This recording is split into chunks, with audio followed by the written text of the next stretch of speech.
Luke is a Jedi. You're his father. What about that ship? That much garbage! In time, you will call me Master. You have learned much, young one. You'll find I'm full of surprises.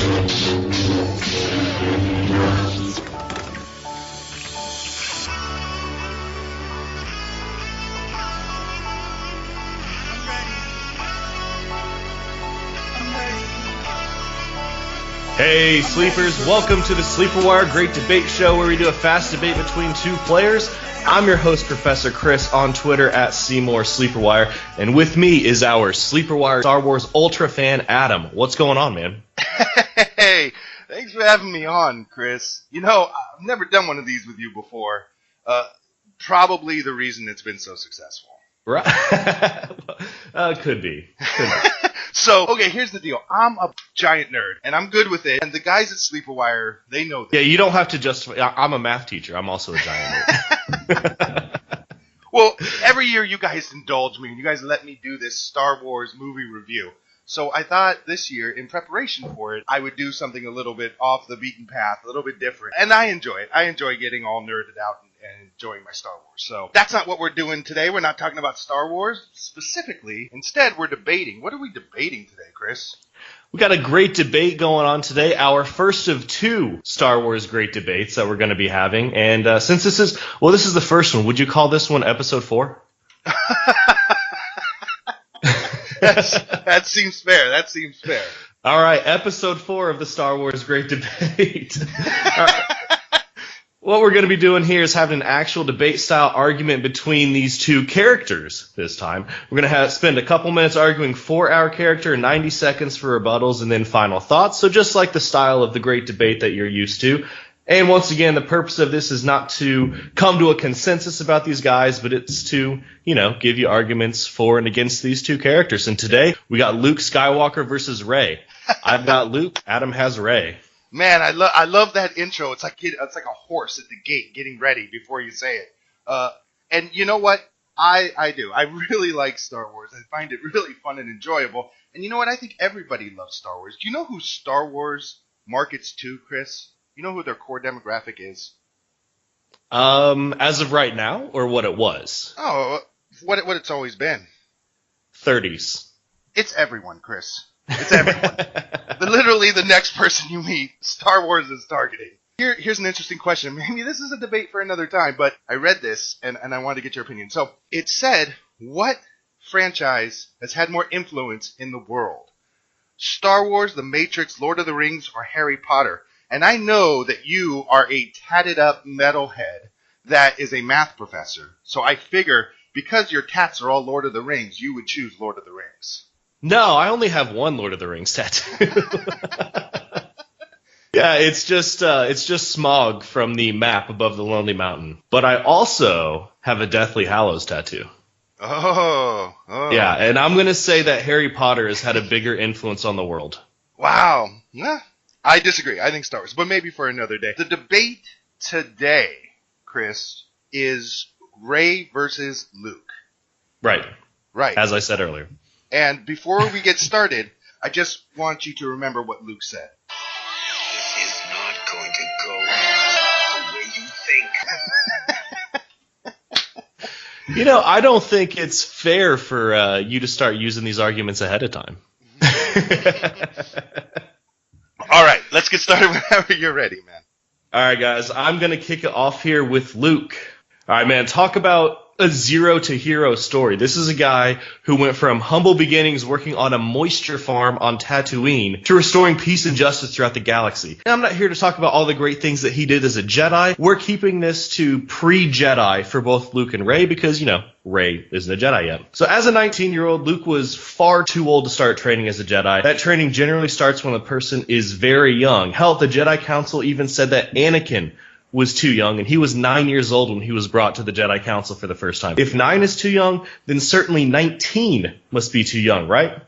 Nope, not in this case. It's a little bit back to his history. After his aunt and uncle, who raised him, were murdered by Imperial stormtroopers, Luke joined Obi-Wan Kenobi on a trip to Alderaan to help save Princess Leia and to learn the ways of the Force. On his very first flight, Luke learns how to use the Force. The very first one. Hell, it's the first time we see him going through any type of training, and he's already using his father's lightsaber to block those small shots from that little flying ball that shoots out those energy beams. And Luke was doing this while blindfolded. First time ever trying to use the Force, and he's doing it blindfolded. Once they've reached Alderaan, which has been destroyed by the Death Star, the Millennium Falcon's trapped in the tractor beam and pulled in. Obi-Wan leaves the group to go shut down the tractor beam. Luke and Han Solo save Leia, and Luke sees Darth Vader for the first time in a lightsaber battle with Obi-Wan. Obi-Wan gives up his life for Luke, stating to Vader, "If you strike me down, I shall become even more powerful than ever before." This means that he is going to be working through Luke Skywalker and the Force. We see this periodically throughout the first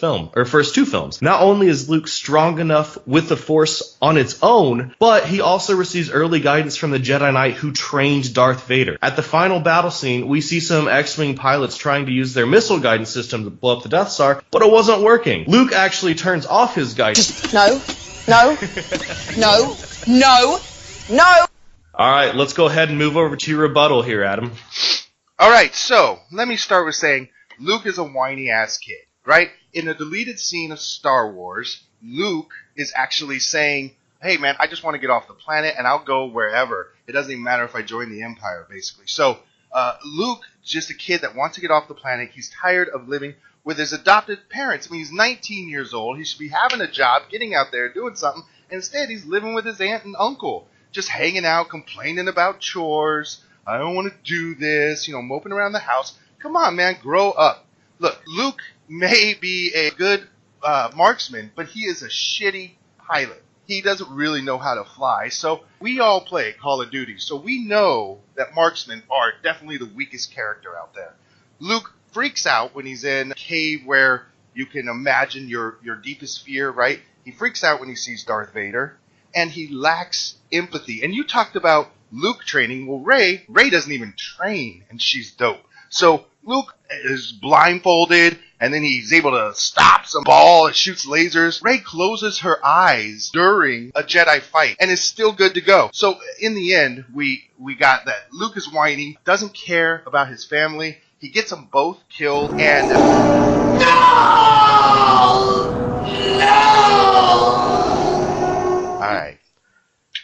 All right, Adam, let's go ahead and move over into Rey. Give us your thoughts here.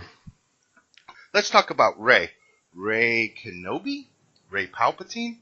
Rey Skywalker? From the time we see her as a spelunking recycling scavenger to where she fights the heads of the Knights of Ren and scars them for life, the maturity level alone makes her better than Luke, not to mention the completely self-sufficient way she lives her life. Look at the difference in the way that she treats others. She saves BB-8, while Luke bitches about it when R5-D4 explodes.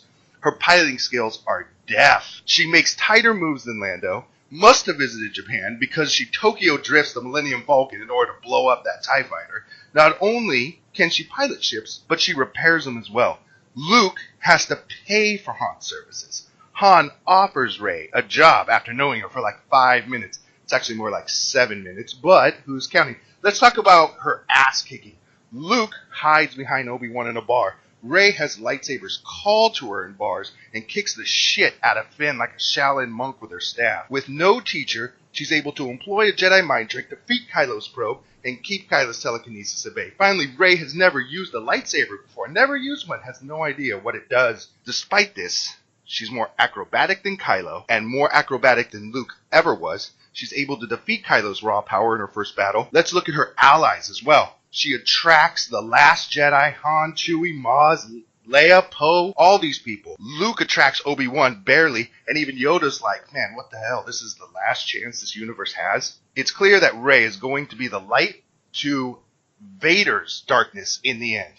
The question that we're going to have is, who is more powerful, Rey or Vader, when all these movies are said and done? All right. Okay, so let me start off by saying that Rey is a great character. However, this is kind of like in the offseason where we have Le'Veon Bell versus Leonard Fournette. We know Bell is a beast, but at the same time, Fournette is an unproven rookie. It's the same thing here. Rey's just a scavenger on Jakku who discovered what the Force is on her own. Sure, Han Solo told her about it, but she had no training. We only see her use the Force 3 times. Once when Kylo Ren's trying to get inside her head, Once when she tells the stormtrooper guard to uncuff her and leave the room, and again where she uses the Force to retrieve Luke's lightsaber out of the snow. The Force is definitely strong with her. I mean, don't get me wrong. I love Rey. She's great. There's no doubt about that at all. But Kylo Ren just underestimated her. He wasn't prepared for it because nobody knew. Even Rey didn't know. If he'd known how strong she was with the Force, I'm not sure how easily he would have been beaten. At the end of the film, she ventured to the Lost World to find Luke Skywalker, bringing him his father's lightsaber. She wants to be trained in the ways of the Force by the greatest Jedi of all time. At this point, we don't even know if she's going to be trained in the ways of the Force. Look, do you go with the guy who you know has gone through Jedi training and was guided by Obi-Wan Kenobi and trained by the most revered Jedi Knight of all time? Or do you go with the unproven rookie who still has a lot to learn and we don't even know if she's going to make the team at this point? Seems like we're debating who has a higher floor and who has a higher ceiling, and I'm not even sure we'll see what Rey's ceiling is at this point. Things are going to be different after her training if she goes through it, but it's too early to tell right now. Alright guys, we're going to take it over here to our final thoughts. Going back to Luke. So, as I was saying before I got cut off, at the final battle scene where we see the X-Wing pilots trying to use the guidance system to blow up the Death Star, wasn't working, Luke actually turns off his guidance system, trusting his feelings just as Obi-Wan instructed him to do, and was able to make that incredible shot without the guidance system, just using the Force. The dude just learned what the Force is, and he's already using it to destroy the Death Star.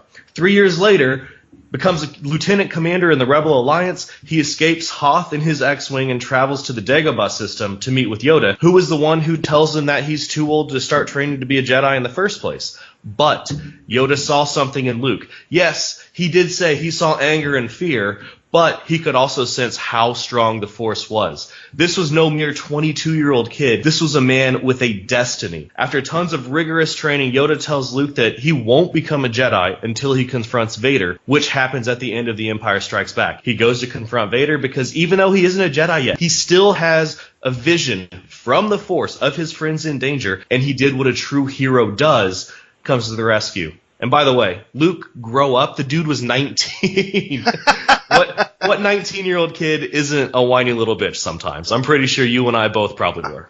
One that's supposed to be the savior of the universe? I don't know, man. I bet you the Dalai Lama wasn't this way. Is he the savior of the universe? Is the Dalai Lama restoring peace and justice and order throughout the galaxy? I don't think so. Well, our little quarter of it. Let's move over to your final thoughts on Rey. All right.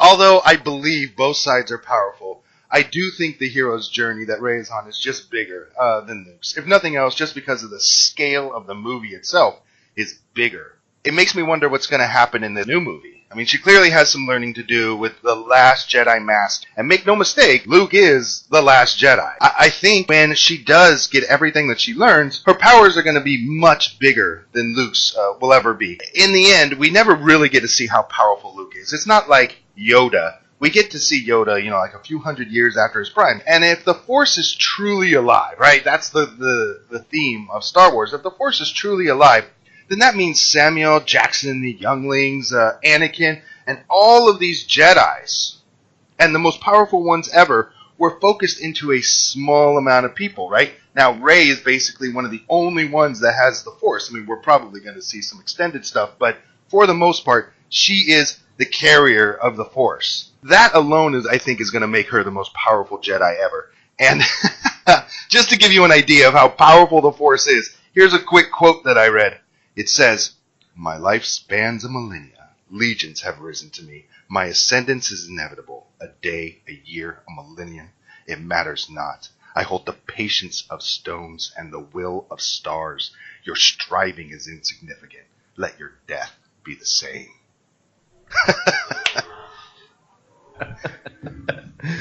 All right. Well, that's good. Any other final thoughts here? Yeah, so that's about it. And if you guys have listened this far, you're probably interested in hearing why I do this. We do this for Rob. That's the whole point of doing this. And you guys can go learn about it on SleeperWire.com or www.gofundme.com/RobJR. And we have Jake from Plumbing from the Death Star back in the Star Wars movie review and possibly a special guest, possibly somebody that was involved in the movie. So let's hope that works out. And what is next time, Chris? Well, next time we have our second Star Wars Great Debate, Episode 5. I thought I was going to get a bigger laugh, but okay. Episode 5. But we will let you guys know who those characters are going to be in a couple weeks when we do the show. Oh, we can't tell them now? Let's keep it a surprise. All right. Let's keep it a surprise. All right, guys. Thanks a lot for listening to the Great Debates. Have a good one. We'll catch you guys next time. What's up, everybody? This is Ming Chen from AMC's Comic Book Men, and you should listen to my favorite podcast, the SleeperWire Review Podcast. Listen to it now. Listen to everything I do. Do what I do, because that's what the cool people do.